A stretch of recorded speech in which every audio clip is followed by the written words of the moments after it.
Assalamualaikum warahmatullahi wabarakatuh. Bismillah walhamdulillah wassalatu wassalamu ala rasulillah wa ala alihi wa sahbihi wa mawalah, amma ba'd. Segenap hadirin jamaah salat isya dan tarawih yang rezeki dan masa depannya dijamin oleh Allah Subhanahu wa taala. Sejenak mengantar Bapak Ibu istirahat untuk melanjutkan nanti sholat tarawih, sholat witir. Tema kita pada malam ini adalah menjaga kesehatan saat berpuasa. Idealnya yang menyampaikan adalah orang kesehatan atau dokter yang lebih paham, tapi saya akan coba semampu saya dalam perspektif Al-Quran dan As-Sunnah Rasulullah Sallallahu Alaihi Wasallam. Bapak Ibu hadirin rahimakumullah, dalam satu hadis dinyatakan bahwa sumu tasihhu, berpuasalah kalian niscaya kalian akan sehat. Hadis ini Bapak Ibu sekalian memang diperdebatkan tentang kesahihannya. Sebagian menyatakan tidak masalah, bahkan dianggap sebagai hadisnya hasan, sebagaimana penilaian Imam As-Suyuti. Coba sebagian ulama mengatakan hadis ini dhaif, semisal dari Syekh Al-Iraqi. Dhaif karena ada satu mata rantai hadisnya dianggap sebagai matrukul hadis. Namun katakanlah hadis ini dhaif, lakin maknahu sahihun. Meskipun hadisnya dhaif, katakan dhaif, tapi kandungan makna hadis ini sahih. Betul. Orang kalau berpuasa insya Allah dia sehat. Sehat semua-muanya. Kita tahu yang namanya manusia itu punya unsur. Yang pertama unsur fisik, body. Yang kedua unsur psikis, mind. Dan yang ketiga unsur jiwa atau rohani, soul, body, mind, and soul. Nah, tiga unsur inilah yang harus kita jaga kesehatannya. Dan ternyata tiga unsur ini bisa kita sehatkan melalui ibadah puasa. Unsur fisik yang membuat dengan puasa kita sehat adalah kita melihat bagaimana dari cara pola makan kita. Siklus puasa itu kan ada tiga. Pertama sahur, kemudian waktu menjalankan puasa, dan yang ketiga adalah waktu berbuka. Waktu sahur dan waktu berbuka adalah bagaimana puasa itu bisa menjaga kesehatan kita. Tapi tentu saja puasa yang membawa kesehatan adalah ketika kita konsumsi makan sahur atau berbuka memenuhi unsur-unsur medis yang baik. Nutrisinya, asupannya tidak berlebihan, dan tentu saja makanan yang halalan thayyiban. Tapi Bapak Ibu ada satu rahasia, dan ini kita bisa praktekkan kalau betul-betul kita bisa ingin sehat lewat puasa.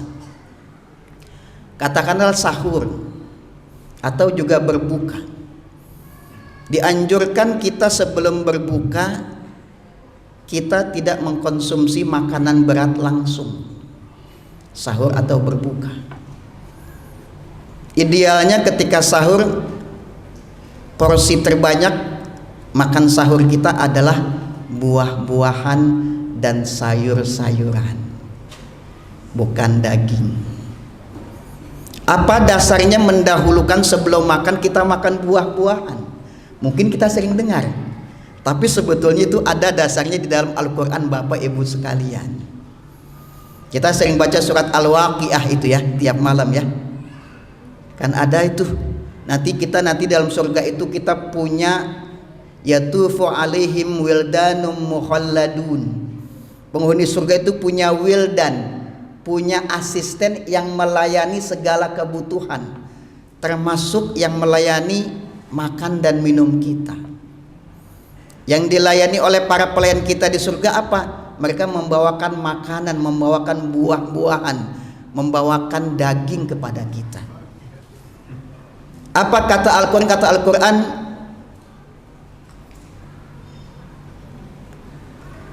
wa fakihatun mimma yatakhayyarun.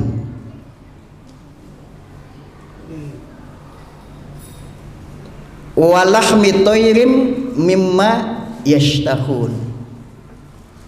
Wa fakihatin mimma yatakhayyarun. Wa lahmi tayrim mimma yashtahun. Kita dibawakan adalah fakihah, buah-buahan yang beraneka ragam. Kita boleh milih sesuai selera kita. Yatakhayyarun. Wa lahmi tayrim mimma yashtahun. Dan juga daging burung yang kita inginkan. Kenapa bukan daging kambing? Di dunia kita makannya bapak ibu daging kambing, daging sapi, daging ayam. Nanti di surga bukan daging itu yang kita makan. Yang kita makan adalah lahmi toirin, daging burung. Burung apa? Burung surga. Dan tentu saja rasanya enak. Makanya di antara doa tarawih yang tadi dibaca apa tuh? Wa min ta'amil jannati akilin. Ya Allah, jadikanlah kami termasuk orang yang nanti kalau masuk surga mampu merasakan makanan-makanan surga. Ayat itu Bapak Ibu disebut fakihah, buah-buahan dulu baru daging. Apa hikmahnya?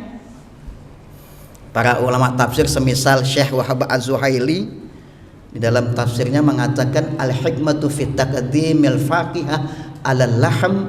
Hikmah kenapa didahulukan menyebut kata buah-buahan sebelum menyebut kata daging, annaha altafu wa asra'u inhidaron wa aisaru hadman wa as-sahhu tibban wa aksaru tahrikun li syahwatil akli. Buah-buahan disebut kenapa? Karena buah itu ringan dan lebih cepat larut di dalam tubuh kita. Wa aisaru hadman, dan lebih mudah untuk dicerna. Wa as-sahhu tibban, dan kalau makan buah dulu baru makan yang berat itu lebih menyehatkan. Wa aksaru tahrikan li syahwatil akli, dan kalau makan dengan buah-buahan terlebih dahulu itu lebih membangkitkan selera makan. Jadi kalau orang barat ada konsep sebelum makan, konsep appetizer, ya kita udah ada di dalam Al-Quran. Jadi appetizer kita adalah makan buah. Wa tahyatun nafsi lit-ta'am. Makan buah dulu punya itu mempersiapkan kondisi lambung kita untuk menerima makanan yang lebih berat. Jadi sahur berbuka makanlah dahulukan dengan buah-buahan. Kalau kita makannya bakwan, makan buah ya Bapak Ibu. Buah apa? Rasulullah sudah mencontohkan itu diantaranya ya. Diantaranya adalah makan kalau berbuka makan kurma. Kenapa kurma? Karena memang Rasul itu kalau berbuka makannya adalah kurma, tapi kurma rutob. Karena Nabi sallallahu alaihi wasallam yaftiru ala rutubatin qabla an yusalli. Rasul kalau berbuka makan dulu beberapa rutob. Rutob itu kurma yang masih basah. Jadi kalau masih hijau namanya busr, naik lagi namanya balah, naik lagi namanya rutob, naik lagi namanya tamr. Nah kalau kurma yang sudah kering yang suka kita makan atau yang dijual itu namanya tamr, kurma kering. Yang dianjurkan adalah makan rutob, kurma yang masih basah belum kering. Fa illam yakun rutobatin fatamaratin, kalau nggak ada rutob baru kurma kering. Kalau nggak ada kurma kering, baru Rasul hasawatin min ma'in, Rasul minum air. Kenapa kok rahasianya makan kurma dulu? Tab'ur rotobi tab'ul miyahi. Sebab karakter kurma itu sama seperti karakternya air. Harun ratbun. Kurma itu karakternya panas tapi basah. Dan itu kalau masuk ke dalam tubuh kita, yuqawi al-ma'idata al-baridah. Kurma masuk dan itu menguatkan lambung-lambung kita yang tadinya dingin 13 jam berpuasa. Wa yazidu fil bah, dan nambah vitalitas. Wa yasibul badana, dan juga menyegarkan badan. Jadi sahur berbuka makan buah dulu. Kalau nggak ada kurma, nggak ada rutop, makan apa? Makan semangka. Boleh. Semangka juga salah satu makanan hobi Rasul, bitih. Kalau semangka itu karakternya dia juga panas tapi kering. Dan kalau orang makan semangka itu memang harus sebelum makan. Innahu qabla ta'am, makan semangka sebelum makan besar. Kenapa? Karena kalau makan semangka sebelum makan besar, yaghsilul batna ghuslan, itu semangka bisa mencuci perut kita. Wa yahzabu biddai aslan, dan dengan makan konsumsi semangka sebelum makan besar itu bisa menghilangkan racun-racun yang ada di dalam tubuh kita. Jadi boleh dipraktekkan. Makanya ada tradisi orang-orang Jakarta, kalau sahur dia makan ketimun satu, diiris-iris, direbus, makan buat sahur. Atau ketimun diiris-iris, dimasukkan, dijadikan sayur bening, makan pakai sahur. Dan itu efeknya membuat perut lebih adem, dan insya Allah tidak merasakan kehausan yang sangat ketika berpuasa. Ternyata itu ada kearifan lokal yang ada dasarnya di dalam Al-Quran.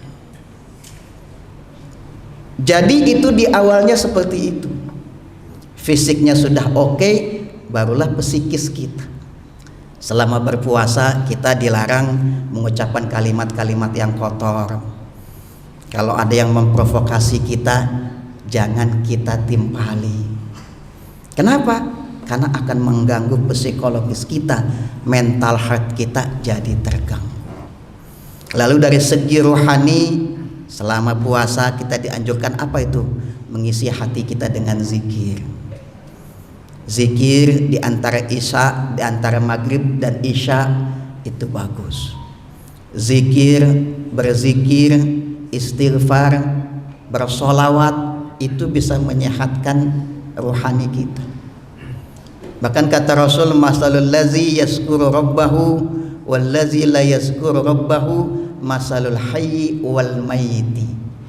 Perbandingan orang yang rajin berzikir dengan orang yang tidak rajin berzikir seperti orang hidup dan orang mati.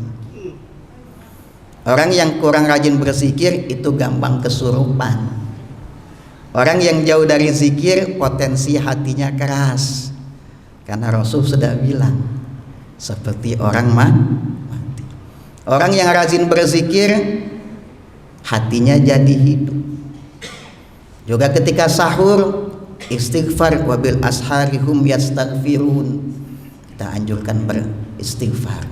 Juga apalagi membaca Al-Quran. Terus apalagi supaya kesehatan rohani kita terjaga, kita sedekah. Kalau ke masjid tiap malam bawa uang. Kalau tidak bisa 100.000, minimal uang yang ada gambarnya bawa golok yang 1.000, masukkan kotak.